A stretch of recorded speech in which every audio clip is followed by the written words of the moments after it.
in the village of Ardenfall. People spoke often of the Blackwood, an ancient forest that began just past the stone bridge. Its trees were taller than church steeples, Their trunks blackened by some forgotten fire, and no birdsong was ever heard beneath their canopy. Few dared to cross into it, for it was said that once you entered, The forest remembered you. Myra, a young herbalist, never cared much for such tales. Her mother had taught her that every root, every leaf, had its use, and that fear only blinded one to discovery. one autumn morning, when the river mist still hugged the fields, She set out to find moonfen, a rare plant rumored to grow only in Blackwood's shadows. The air grew cooler as she stepped beneath the first twisted branches. the world outside seemed to vanish. No sound of river, no distant hammering from the smithy, only the deep silence of the forest. Myra pressed on, marking her path with chalk on the trees. Until she found a patch of pale silver leaves glimmering faintly in the dim light. She knelt, cutting them carefully, when she heard it a whisper. At first,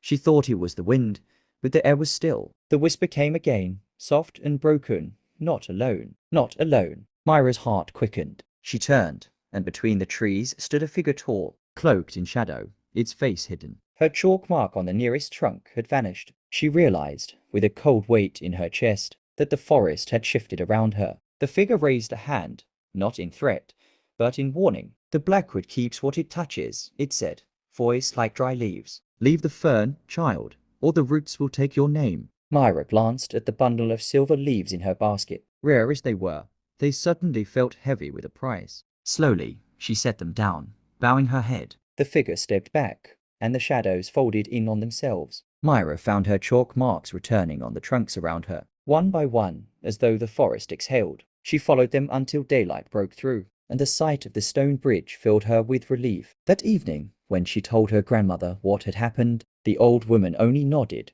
The Blackwood is alive, she said softly. It lets some leave, but never empty-handed. You'll see. And Myra did, for when she checked her satchel later, a single moonfen leaf remained, glowing faintly in the dark.